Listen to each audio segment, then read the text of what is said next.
El tema de la flota, del cambio de la flota tiene dos elementos. Uno, la mejora del producto, porque realmente los 737, a pesar de que no eran aviones viejos, pues por el nivel de uso con el que venían, no necesariamente tenían las características del producto que necesitábamos. Entonces con los 320 sí mejoramos la experiencia de viaje del pasajero y va a tener un avión más nuevo, más moderno, y eso también en los indicadores de preferencia del pasajero son bien importantes. Y esos aviones, los 320, se reemplazan toda la flota doméstica, o sea, cualquier destino que volamos con flota jet tiene ese tipo de aviones. Y por otro lado tiene una implicación muy importante ya desde el punto de vista del negocio. El tener muchos tipos de flota hacía que en Colombia fuéramos muy ineficientes en el manejo de la flota, es decir, porque teníamos que tener personal especializado para diferentes tipos de flota, y el tener solo 320 para la flota doméstica sí nos permite tener sinergias y pues eficientar costos, eficientar personal, mejorar capacitación, y eso también en términos de operación y negocio nos favorece, pero también para temas como la puntualidad, de que tengamos menos contingencias, también ayuda mucho. Entonces la flota no es solamente un tema de experiencia de viaje, sino también un tema de negocio, de comenzar a hacer sinergias y que la compañía sea más eficiente en sus costos. En este momento, con la llegada de estos 6 nuevos, tenemos a julio, tenemos 11 aviones 320, estamos esperando uno que debería llegar ahorita en la mitad de la temporada alta, y posiblemente hay otros aviones que van a llegar al final del segundo semestre, como para ir siguiendo fortaleciendo la flota doméstica. Entonces en total en Colombia esperamos terminar con 12 aviones aproximadamente.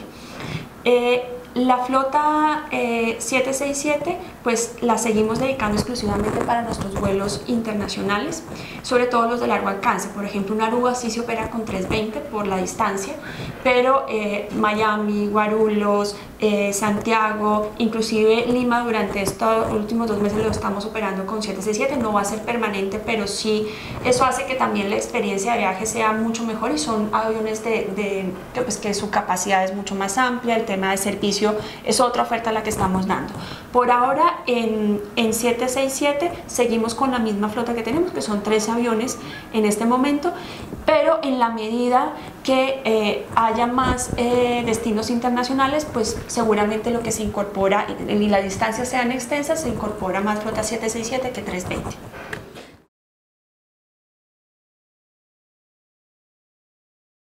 Lo que se está evaluando es de alguna forma, como todo el negocio regional en función de la flota. Entonces lo que se está mirando, y se están haciendo análisis de cuál podría ser la mejor flota si se va a reemplazar, y como la flota se hace, las compras de flota se hacen como grupo, no se hacen por país, sino se hace como grupo, también digamos es un análisis no solamente local sino global, por decirlo de alguna manera, y ahí Brasil es clave en ese proceso.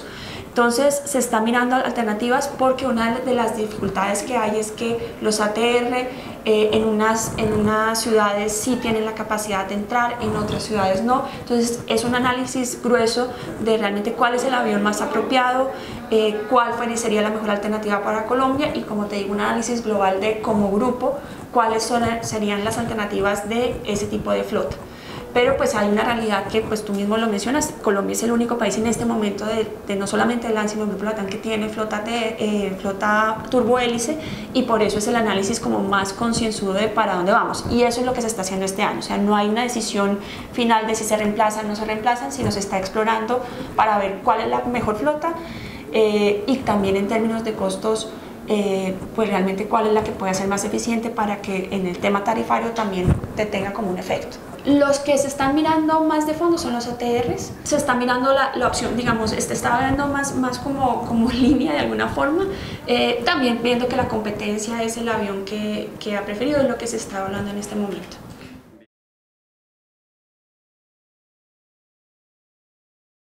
Obviamente el proceso de la llegada de Avianca es un proceso que nosotros estábamos esperando desde hace mucho tiempo, inclusive estaba previsto para marzo y se corrió para mediados del año. Y obviamente estábamos trabajando desde hace mucho tiempo, porque es una preocupación real de un aeropuerto que tiene unas dificultades de aire, unas dificultades en tierra, pues cómo iba a funcionar con mayor operación. Los resultados que tenemos hasta ahora es que ha sido, la verdad, bastante positivo, o sea, mucho mejor de lo que esperábamos. O sea, nosotros esperábamos más complicaciones, y realmente hemos podido operar, no hemos tenido tantas complicaciones. Digamos, tenemos las complicaciones naturales y tradicionales del aeropuerto, pero no se han incrementado de manera sustancial. Entonces, eso ha sido bien positivo. El traslado de Espigón, que estamos en el sur al norte, tampoco ha generado muchas más complicaciones. O sea, realmente lo que más preocupaba era el pasajero, que en ciertos momentos que por alguna razón tuviera que hacer una conexión, que llegara al Espigón norte y tuviera que hacer una conexión en el Espigón sur, pues el manejo del pasajero para que no se perdiera, los tiempos de la llegada, de embarque, era como la gran preocupación, y al final, pues con lo que implementamos los resultados han sido positivos. Obviamente a mediano y largo plazo la preocupación del aeropuerto sigue. Más, nosotros creemos que al final la capacidad del aeropuerto con los proyectos futuros hay soluciones. Digamos, nosotros no consideramos que el aeropuerto a mediano y a largo plazo no dé, sino que las obras tienen que ir a los ritmos que necesitamos. El tema de la torre de control es crítico para poder que pues el aeropuerto siga creciendo, las obras tienen que seguir haciéndose, el plan maestro que tiene previsto la salida de cierto tipo de operación del aeropuerto es importante que se empiece a dar. Y de alguna manera es como los planes están listos, las acciones están listas, pero hay que ponerle celeridad, y el tema de la torre, por ejemplo, es un tema complejo y que obviamente la respuesta que nosotros desde el AM vemos es que hay que generar retrasos en que todo el mundo se pase al aeropuerto nuevo, y pues en eso, digamos, a todos nos toca poner un poco la cuota de lo que significa eso. Pues a todos nos generan problemas en tierra, todos tenemos dificultades en el carreteo, en los tiempos. Entonces ese es un poco el costo que tenemos que pagar, y en eso lo que hemos planteado a la aeronáutica es hay que ponerle celeridad, y lo que las aerolíneas puedan hacer para organizarnos y programarnos y que todos nos sacamos beneficiados es claro. Pero en términos generales ha sido mejor de lo que esperábamos, honestamente.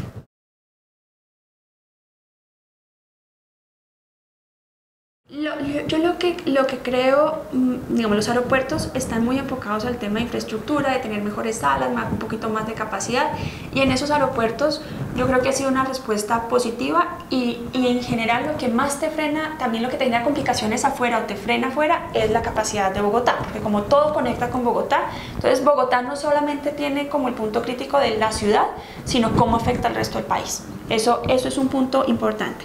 Yo creo que los aeropuertos regionales tienen que echarse una mirada profunda, porque el país, digamos, está pensando en cómo generar más aeropuertos. Las ciudades cada vez dicen parte de volverse competitivos, es decir, tengo un aeropuerto, pero Colombia sí se caracteriza por aeropuertos con mercados muy pequeños, y eso hay que verlo de fondo de política de gobierno para dónde van.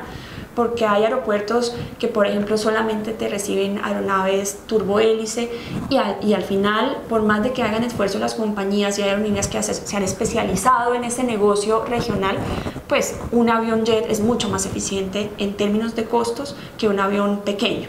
Y eso al final no es solamente por el costo de la compañía, sino que se te refleja en la tarifa. Al final los costos es diferente amortizarlos entre un avión de 37 pasajeros como los nuestros, así tienes un avión de 174 pasajeros. Entonces, la mirada que tiene que dar el gobierno es, bueno, cómo eficientar esos aeropuertos, cómo mirar qué aeropuertos realmente pueden ser competitivos, y ahí el tema regional yo creo que tiene que darse una mirada a fondo, porque son aeropuertos que al final tienen limitaciones para recibir flota jet, y que cuando reciban flota jet, pues hay que ver dónde está el mercado para poder llenar esos aviones jet.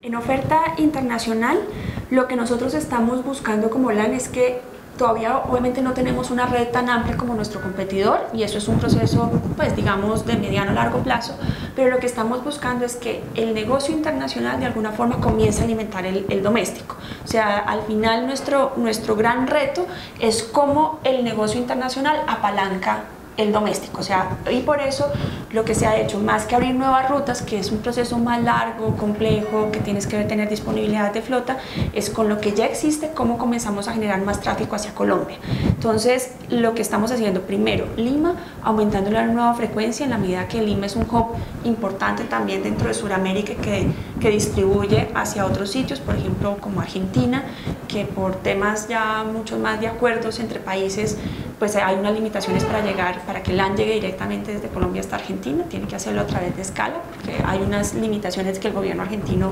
tiene. se está aumentando las frecuencias a Santiago, que teníamos solamente una en el día, ahorita pasan a ser 2 en el día, o sea, 14 semanales, y el vuelo Aruba, que es mucho más turístico, lo que estamos haciendo es cambiándolo de horario. Teníamos un horario nocturno por unas ventajas que también nos ofrecía operar en horarios nocturnos de costos, pero al final era un producto que, como es turístico, para que la gente llegara a una hora adecuada para llegar a su hotel, era muy complejo y desincentivaba un poquito que la gente tomara ese horario de vuelo. Entonces lo corrimos de tal forma que empate bien con las horas de check-in, de check-out, y así pues el producto también se vuelve mucho más interesante. Y por el lado de Lima y de Santiago, lo que buscamos tiene un enfoque mucho más de cliente corporativo. Es cómo lo conectamos mejor, tanto con Lima, cómo generamos más frecuencia directa, porque la frecuencia de nosotros de Santiago directa, pues era un vuelo que iba con full ocupación todo el tiempo. Entonces, digamos, el mismo mercado fue generando la necesidad, y cómo damos más opciones para que el cliente corporativo comience a tener más opciones dentro del año. Y eso para afuera y para adentro, realmente para que llegue más flujo de gente a Colombia desde países de Sudamérica, y podamos distribuir en Colombia, que es parte de, digamos, de uno de los pilares de LAN acá en Colombia, es el negocio doméstico. Y por el lado del doméstico, pues nuestro enfoque este año, entonces éramos muy conservadores en este año nuestro crecimiento, pensando también en las limitaciones de infraestructura, en cómo estaba la dinámica del mercado, pero a raíz de la disminución de oferta de flota, de oferta de copa doméstica, pues nosotros sí iniciamos un plan agresivo de cómo llegábamos a capturar esos pasajeros que quedaban, digamos, un poco al aire, cómo los capturamos. Entonces ahí aumentamos oferta a San Andrés, a Cartagena, a Santa Marta, Cúcuta. Fueron las ciudades donde buscamos capturar la mayor cantidad posible de pasajeros con ese retiro de copa, digamos, de esa disminución de oferta de copa en el mercado doméstico. Y en eso estamos. Entonces el segundo semestre va a verse, todos esos incrementos empiezan desde julio con la temporada alta, y muchos de esos se mantienen estructurales hasta el final del año, con más frecuencias. Estados Unidos, seguimos con la oferta a Miami, desde Bogotá por ahora, y por ahora, digamos, Miami es un destino que, pues obviamente como se opera desde varios países, lo vamos a seguir con la misma oferta que tenemos. Lo que se explora todo el tiempo son, bueno, nuevas alternativas de nuevos destinos, pero no hay nada definido hasta el momento. Y pues parte es porque desde Colombia, con el código compartido con American, tenemos, digamos, de alguna forma tenemos una solución de corto plazo de cómo conectamos el viajero desde acá con 12 ciudades de Estados Unidos. Entonces por ahora no es un tema que se esté viendo a fondo, pero siempre pues hay un seguimiento del mercado a ver si hay oportunidad de abrir otra ruta a Estados Unidos. Pero por ahora es solucionado con el código compartido con América. La llegada a España, Madrid específicamente, depende un poco de toda esa disponibilidad de flota. Entonces, por eso te digo que los planes de flota se ven de manera centralizada, y no solamente como la necesidad del país, sino como grupo, cuáles son las mejores alternativas. Entonces, por eso, pues Madrid es clave para nosotros para ser competitivos, pero en el mediano plazo hay un tema también de flota que hay que solucionar, que haya un avión que realmente tenga la capacidad para entrar en Bogotá, y por eso la respuesta un poco de LAN del grupo ha sido: miremos un poco al Caribe inicialmente, que ahí Bogotá se vuelve un punto importante, porque desde el holding, desde Casa Matriz, no había, por ejemplo, una ruta Aruba, y Colombia es la primera que la abre. Entonces es un poquito como escalonado, o sea, miremos un poco lo que está más cerca de Colombia. Colombia se puede volver un punto de conexión con el Caribe y el resto de Sudamérica, y el tema de Madrid está evaluándose como un tema mucho más global, de alguna manera, y por eso no hay mucha novedad en ese sentido. Por ahora, digamos, no hay una decisión. Está lo del código compartido, pero el código compartido, de alguna manera, con Iberia, lo que está haciendo es en esa lógica de traer pasajeros a Colombia y que los distribuya LAN. Nosotros no tenemos por ahora código compartido donde pasajeros de LAN puedan comprar dentro de LAN oferta de Iberia, o sea, no incluimos Madrid dentro del código compartido, sino fue un código compartido de alguna forma de Iberia hacia Colombia. Entonces sí se comparten con Iberia muchas ciudades dentro de Colombia, con lo cual lo que haces es buscar tráfico para Colombia, para el doméstico. Entonces es como una combinación de temas, mientras los procesos más largos de conseguir flota, de tener el mercado listo para eso, se van dando. Entonces es como medidas alternativas que te ayudan a crecer en lo internacional y no quedarte descompetitivo.